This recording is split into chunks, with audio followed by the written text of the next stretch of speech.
In this week's video, I'm going to break down how I plan on getting better this off-season with HYROX. Everything from getting a DEXA body scan to my VO2 max, and also finding some time to run 2 hours on the 4th of July. Enjoy. Now we are on our way to Extension Health. It's over on 14th Street somewhere, which is literally right next to Performance HQ, PHQ, so that's kind of clutch.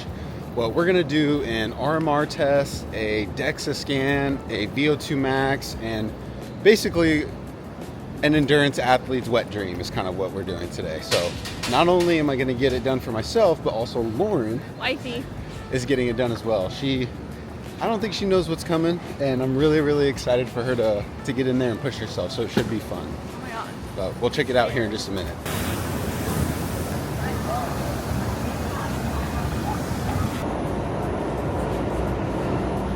Run, don't walk to Extension Health to do a full diagnostic testing. Extension Health offers everything from baseline diagnostics to hyperbaric oxygen therapy treatment, GI consults, peptide therapy, you name it. On this particular day, I went in for a baseline diagnostics package. It includes everything from a DEXA body scan, which looks at your body composition and bone density, to testing your resting metabolic rate, your RMR, VO2 max test, grip strength test, as well as a longevity consultation. Everybody talks about how they can take better care of themselves.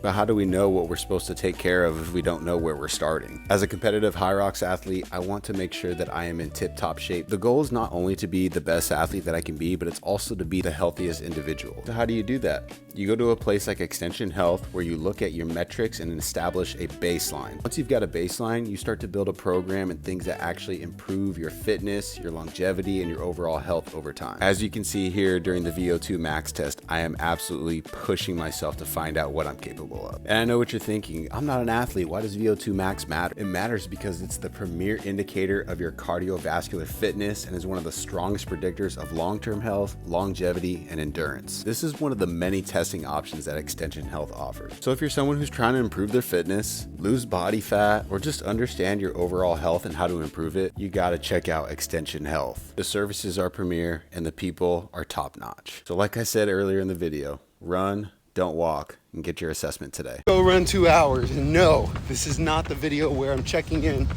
mile 1, 4:15, nothing like that. No headphones, I'm not wearing a watch, it is in my pocket, but I'm not gonna look at it. We're just running for the love of the game. It's me, God, New York City. So let's go run 2 hours. Entering Central Park. Both ways, there you go. How can I skip that? Back to business. This dude's a dog, check it out. In the city, we used to drive a Yukon. You know what? Driving a Yukon through New York City would kind of be a pain in the butt. Just met a puppy named Lola. Looked just like my Charlie, but literally in the smallest puppy form possible. So cute. Only an audible. I've never been to Roosevelt Island, so I'm gonna go to Roosevelt Island. On a bridge, I made it. Going to Roosevelt Island now. Made it to Queens. Now we go to Roosevelt Island. Right. All right. Good thing no one was right around that corner, or else I would have steamed right over them. And no, I'm not the person that gets steamrolled. I am the roller. I am the hammer, not the nail. That's tough. I am in a staircase trying to find my way. I'm still driving. No idea why. Here we go. Let's see. Roosevelt Island, let's freaking go, baby. Boom. Would love a water fountain. I'm a little thirsty. Guess what?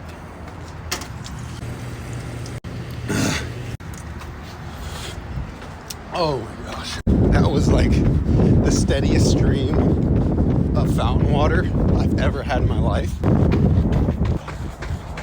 They have a cat sanctuary. One lane right there. A couple in there. That's pretty cool. I'm in my FIFA era right now. I'm running on the turf real quick. Oh my gosh, it feels so good under my feet. Nice and soft, cushiony. I don't know if that's a good thing or not. I'm like so happy. Not to be cringe. Actually, I don't care about being cringe because this is incredible. I wish I could bottle this feeling and just drink it all day because I feel great. It's so nice outside. I'm just so happy. It's incredible. 2 hours, done and dusted. 20.07 kilometers. Comes out to almost 12 and a half miles. Felt pretty good the entire thing. But man, oh man, do I feel thankful. Very thankful. Happy 4th of July. Happy Saturday. Get after it. What is up? Happy Saturday. Happy 4th of July. It's been a couple of days since I've updated the vlog camera. It's been crazy busy with work, pretty much work, like a lot of work, a lot of things we were kind of finishing up post Texas, so kind of got it all figured out, which is really good, but I just didn't have time to really update camera and like take the camera to work out. I did some little short form stuff which I've put into this that you've seen already that just doesn't require a ton to edit and things like that. But we are on our way to Lifetime Fitness. Lauren got us hooked up with the pool, rooftop pool, so we are walking to the subway, taking the subway down to that Lifetime, and we're gonna spend a few hours up there on the roof in the pool. And it's already pretty warm, but I love it. I'm already sweating, but this is what it's for. 4th of July, you're meant to sweat, you're meant to be by water usually, but that's it. Happy Saturday, happy 4th of July. Get after it. Bang.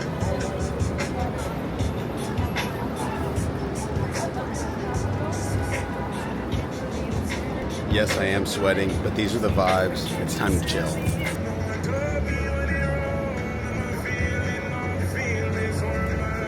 Meal prep because we love our food and we want to look snatched, right, Lauren?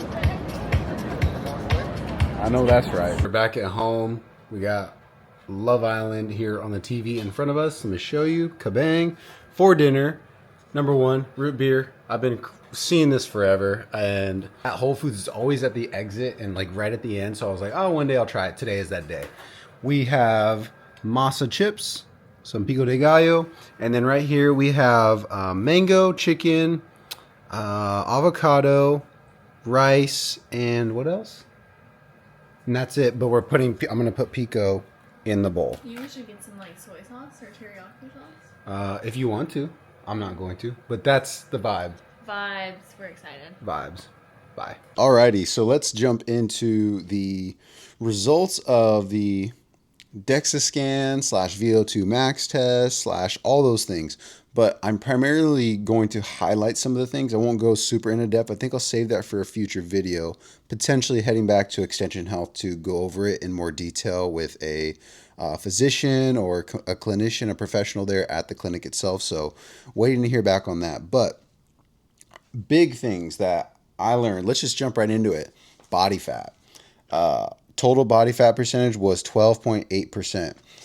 Now, for someone who exercises as often as I do, I would ideally love to see that be a little bit lower, but we've actually tried in the past to take down body fat while we were in season-ish and all the things, but we actually did blood work while it was happening, and let's just say that like my hormonal health does not operate the best whenever I'm trying to perform and whenever I'm trying to lose fat at the same time. So unless you're on performance enhancing drugs, it's really hard to do both at the same time. Get stronger, get faster, and recover really well, but also be losing weight, because typically we've talked about calories aren't everything, but being in a caloric deficit, your body just can't operate that way unless, again, like I said, you're using PEDs. So I'm not. That's why we're attacking it this way, which is going to set up what I'm talking about here in just a minute. But that's what the body fat was. So 12.8%, good to know. I feel like I'm in a pretty good spot overall. I'd love to get that down to about, I'd say 10%, 10 to 11 would probably be a really good sweet spot for me because of hormonal health, because of being an endurance athlete, and also being able to recover from it. Whenever you get into the single digits, a lot of people can operate there and recover well there, but it can get a little dicey when it comes to recovery and things like that. So first things first was the body fat. Second thing, it appears that my VO2 max was a 57.3. Now, when it says how does your VO2 max compare to others, it says it's superior, 98 percentile, which is good. I was talking to Austin about it, and he says, given that you've been doing this for, it'll be about 2 years in November, like October-ish, November will be that I've been doing a lot of the endurance training. So 57.3. Let's wait. Give Charlie a minute to drink her water. She is still drinking her water. You would think that we don't give her any water whenever it's time to actually film a video. She never does this unless we're filming a video. I've talked about it in the past. Charlie, BFFR, for real. That's crazy. Dude. VO2 max, yes, 57.3 is a great spot to be in, coming in from the lens that I've been in endurance sports for coming up on 2 years here in September, October. Was really happy with that. The funny thing about that test is that it was really hard in the moment. And I think that's the point of the VO2 max, is it's supposed to be really hard and it's supposed to hurt. But once you get cooled down, once you get removed from it for about 15 minutes, you're like, dang, like I feel fine. I think I could do better. But that's the point of the test, is it's not meant to break you down like necessarily like a big HYROX workout would be whenever you're trying to get ready to peak. This is more so to test your fitness in a shorter setting. So it was really cool because, like I talked about, but they have the treadmill on an incline, and they, depending on your fitness level, they increase it by so much speed every minute, so on and so forth. I think I made it up to like 5 minutes and 40 something seconds, right, per mile. That was really cool to understand. 57.3 as my VO2 max. It did give me ventilatory threshold, so you're kind of like, or your quote unquote your lactate threshold, LT1, LT2. I think that's wrong. It's not wrong, but I always think that when we're looking at LT1, LT2 levels, you should do blood. So they should be, pricking your finger or doing things like that if you want to get real LT1, LT2 levels. So it says my one is a 127. It says my two is a 147, but I just don't. I just know that that's not the case because it's not blood, so it's not the same. But it's really, really close. So it's good feedback to have whenever I'm going on like easy runs or tempo runs or doing threshold sessions, things like that.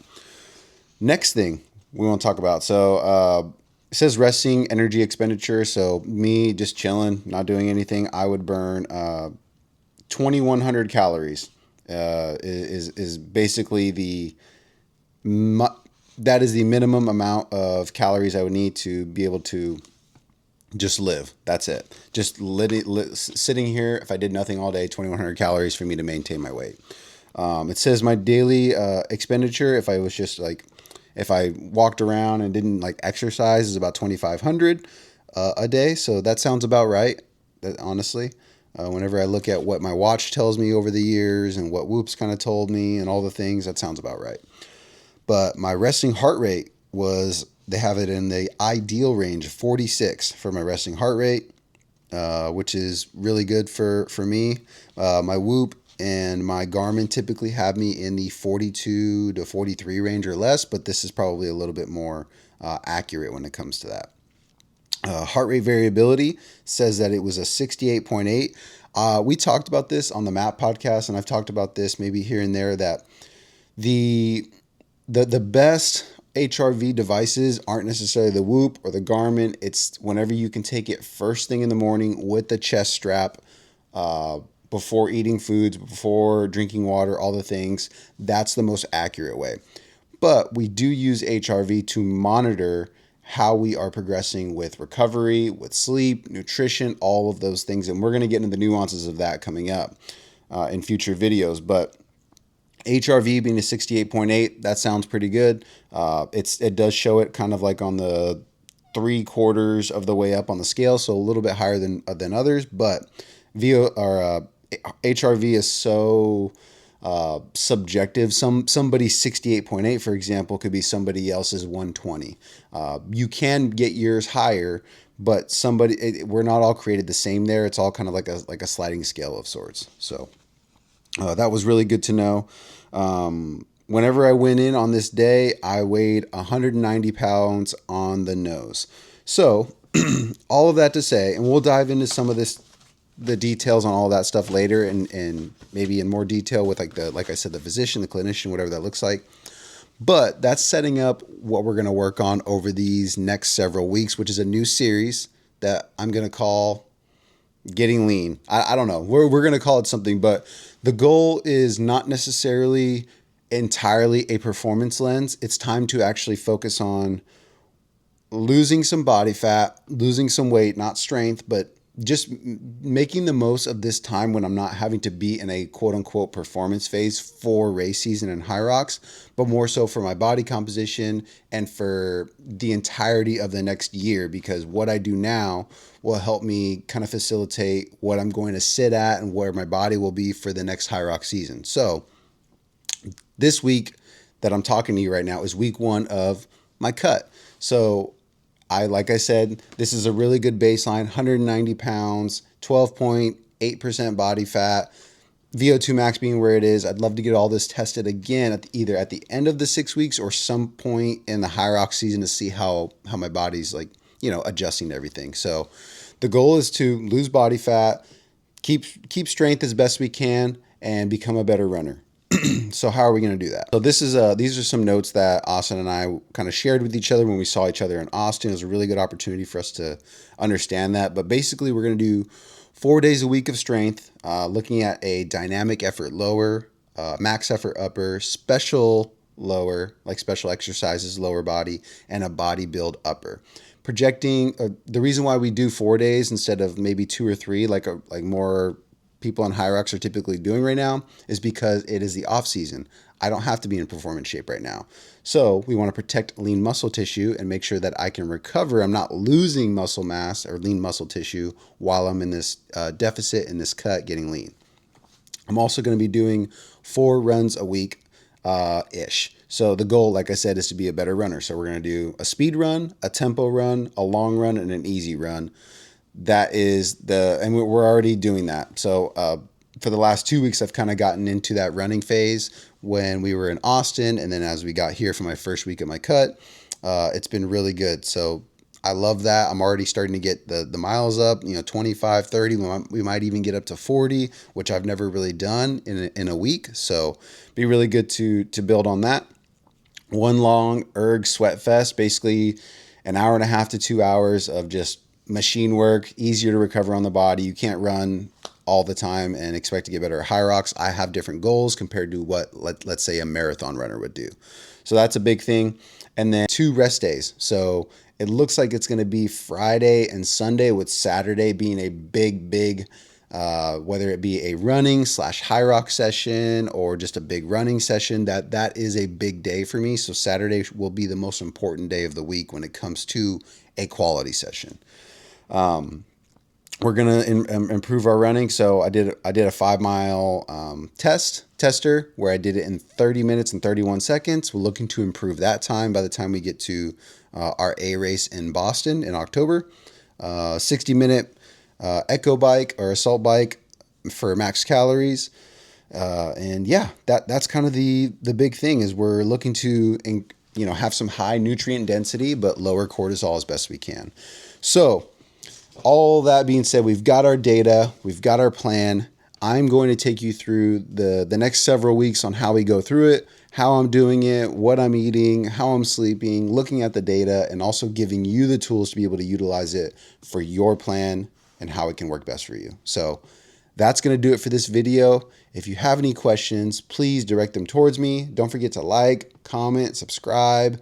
Any and all support really helps, and I really love making these videos, and I want to be able to bring more value to people who watch this so that they can use it for their everyday lives. So, or if you're a HYROX athlete and you want to use it for that as well. But that'll do it. Thanks for watching. Get after it.